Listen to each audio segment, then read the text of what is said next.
17 voitures incendiées en 2 semaines à Halluin. Le maire de la commune n'en peut plus. Ces actes malveillants se sont déroulés dans le quartier de la Rouge Porte. C'était le cas encore le week-end dernier, lorsqu'un incendie a détruit 6 voitures et endommagé un camion.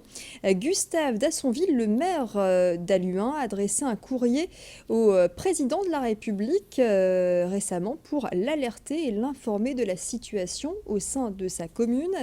Et pour expliquer sa démarche, Gustave Dassonville est sur notre plateau. Bienvenue à vous, monsieur le maire. Merci, bonjour. Alors, je le disais à l'instant, pas mal d'incidents dans votre commune depuis quelques temps, en tout cas depuis en 15 jours, je le disais, 17 voitures incendiées. C'est une recrudescence ou c'était déjà le cas quand vous êtes devenu maire en mars dernier? Oui, c'était déjà le cas. J'aurais une précision à vous apporter, malheureusement, c'est que effectivement, j'ai écrit dans mon courrier à François Hollande qu'il y avait eu en 2 semaines 17 véhicules incendiés dans le même quartier d'Halluin.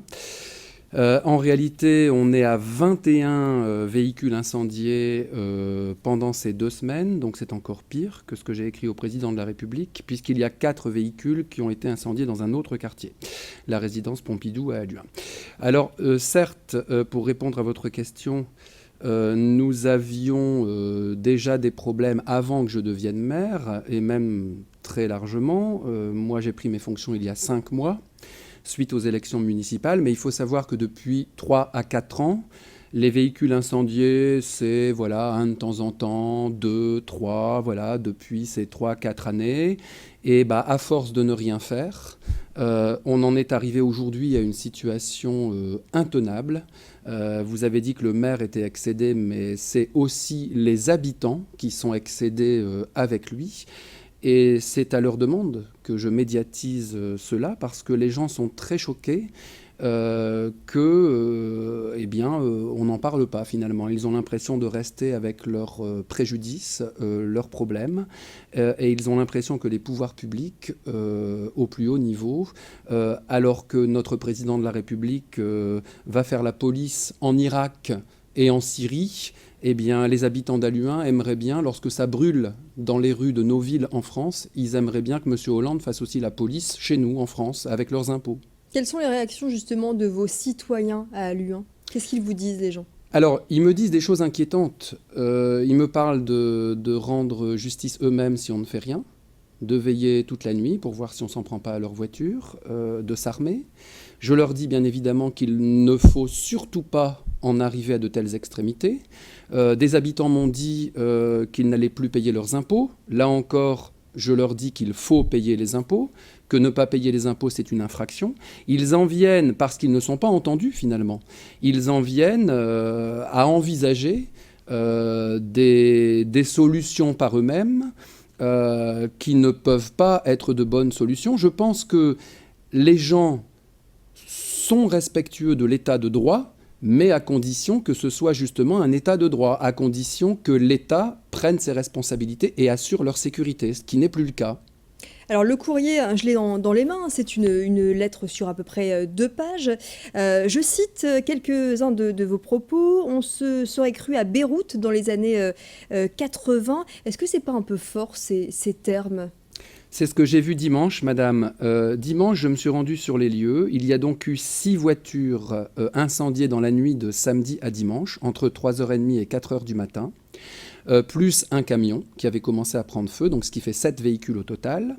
La rue était en feu, c'est la rue des Frères Barthes à Halluin. Les flammes ont léché les murs, les façades de 2 habitations. Les façades sont noircies. Et les gens m'ont expliqué qu'en pleine nuit, donc à 3h30 du matin, ils ont été réveillés chez eux par le bruit, mais aussi par les lueurs de l'incendie. Et ils ont eu très très peur. Dans l'une des maisons, il y a un enfant handicapé.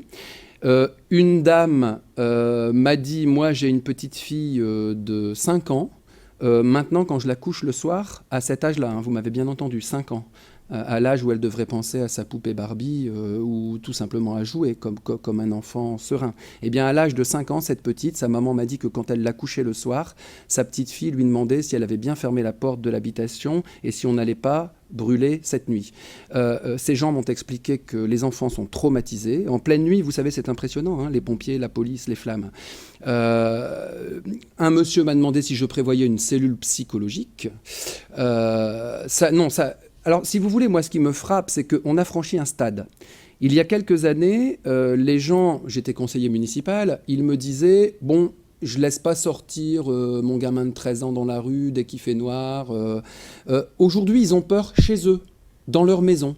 Ils ont peur qu'en pleine nuit, ça brûle. Alors juste, il nous reste quelques secondes, 30 secondes exactement, Gustave Dassonville. Qu'est-ce que vous réclamez? Qu'est-ce que vous réclamez au président de la République? Une volonté politique.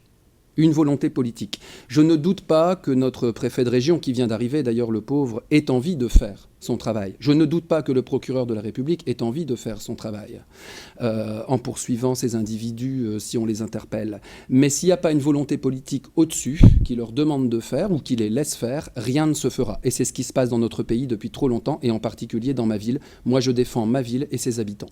Très bien, en tout cas le message est passé.